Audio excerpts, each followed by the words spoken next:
জয় জয় শ্রী রাধে। সবাইকে কৃষ্ণময় প্রীতি ও শুভেচ্ছা। আশা করি গুরু গৌরাঙ্গের কৃপায় সকলেই ভালো আছেন।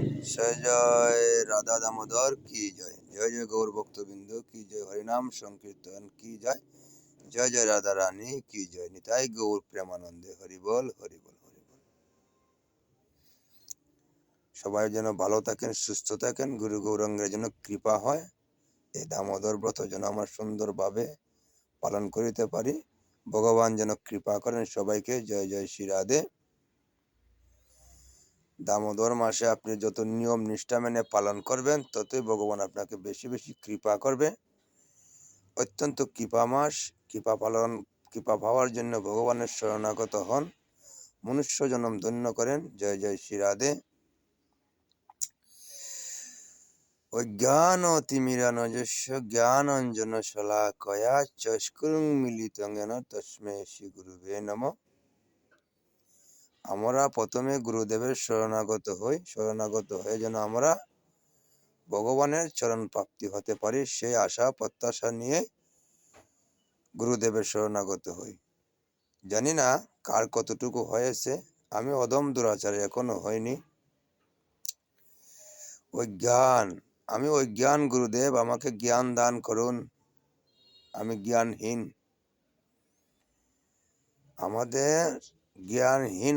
আমাদেরকে জ্ঞান দান করুন গুরুদেব, যে জ্ঞানের দ্বারাই আমরা ভগবান প্রাপ্তি হব। কথাটা বলতে সহজ, মেনে চলা অত্যন্ত কঠিন। ধর্ম আচরণশীল যদি হন না, ধর্মপথে চলেন না, তাহলে আজকাল বাবারা, মায়েরা, ভাইয়েরা, বোনেরা অনেকে দেখতেছি দীক্ষা নেওয়ার বয়স 50 বছর 40 বছর হয়ে গেছে। দীক্ষা নেওয়ার আগেও যা ছিল, দীক্ষা নেওয়ার পরেও তা বর্তমানেও আছে। জ্ঞানহীন। কি অজ্ঞান দূর হলো আমার? ওই আমার জ্ঞানের প্রদীপ জ্বালিয়ে দাও, অজ্ঞান নাশ করে দাও। আমি অজ্ঞান ছিলাম গুরুদেব এসে জ্ঞান দিয়েছেন, সেই জ্ঞান ধরে রাখতে পারি নাই, মনুষ্য জন্ম ব্যর্থ হয়ে গেল। সবাইকে বিশেষ অনুরোধ করে বলি, গুরু গৌরাঙ্গের শরণাগত হন, হরিনাম মহামন্ত্র জপ করেন, বেশি বেশি করে মনুষ্য জন্ম ধন্য করেন, সুখে থাকেন, ভালো থাকেন, ভগবানের নাম সদাই ডাকেন। জয় জয় শ্রী রাধে।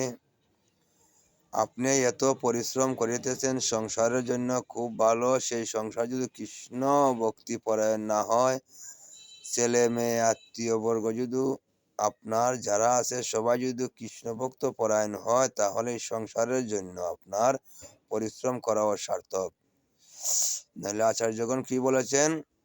গর্দবের মতো তুমি করো পরিশ্রম, কাহার লাগি এত করো না গুছিল ভ্রম। এই দিন রাত গর্দবের মতন পরিশ্রম করতেছ, গাদার মতন।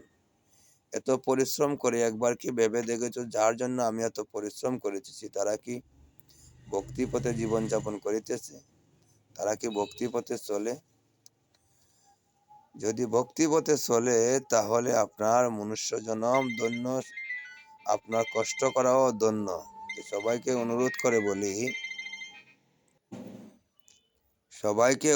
করে বলি, ভক্তিপথে জীবনযাপন করেন, মনুষ্য জন্ম ধন্য করেন। জয় জয় শ্রী রাধে। কাহার জন্য এত করো না গুছিল ভ্রম। আপনি যদি পরিশ্রম করেন গাদার মতন, যদি আপনার সংসারের সবাই ভক্তিপথে চলে, তাহলে আপনার কর্ম করা, অথচ আপনার পরিশ্রম করা সার্থক। আর ধর্মপরায়ণ না হলে তাহলে ভ্রম, অনর্থক। তাদের জন্য দিনরাত পরিশ্রম করো, অনর্থক। এই কারণে আচার্যগণ বলেছে, কৃষ্ণের সংসার করো, সারি অনাচার পরিত্যাগ করো, কৃষ্ণের সংসার করো। কৃষ্ণের সংসার যদি হয়, তাহলে এই জগতে আপনার কর্ম করাও শ্রেয়। এই কারণে ভগবান অর্জুনকে লক্ষ্য করে বলেছেন, কর্ম নির্দিষ্ট জায়গায় আপনাকে পৌঁছে দেবে, কর্মটা যেন ধর্মের পথে হয়। ধর্মের পথে হলে কর্মই আপনাকে ভগবত ধামে পৌঁছে দেবে। কর্ম করে যাও, কর্মের ভিতরে তোমার যেন কোনো লোভ না থাকে। কর্মফলদাতা হচ্ছে স্বয়ং ভগবান। যেমন ভালো কর্ম করবে ভালো পাবে, খারাপ কর্ম করবে খারাপ ফল পাবে, সহজ হিসাব। খারাপ কর্ম যাবেন, তিতাব জ্বালা নিয়ে ৮০ লক্ষ কীটপতঙ্গ জনিতে ঘুরতে হবে। ভালো কর্ম করবেন, ভগবান কৃপা করে ভগবত ধামে যাবেন, মনুষ্য জন্ম ধন্য করে দেবেন। তাহলে আমরা কীটপতঙ্গ ৮০ লক্ষ বার গ্রহণ থেকে মনুষ্য জন্ম পেয়ে ৪ লক্ষ বার মানব জন্ম পাওয়া থেকে এক জন্মেই যদি কৃপা করেন ভগবান, গুরু গৌরাঙ্গের আশীর্বাদ থাকে, তাহলে ভগবান প্রাপ্তি হবেন। তো সবাইকে বিশেষভাবে অনুরোধ করে বলি, এই দামোদর মাসে বেশি বেশি হরিনাম জপ করেন, মানব জন্ম ধন্য করেন, নিতাই গৌর প্রেমানন্দে হরি হরি বলে ডাকেন, ভগবানের নিবেদন করে প্রসাদ পান, ভগবানের সাথে সংযুক্ত থাকেন, ভগবানের ভরে উঠে মঙ্গল আরতি দেন, মঙ্গল আরতি দিয়ে মনুষ্য জন্ম ধন্য করেন। হরি বল।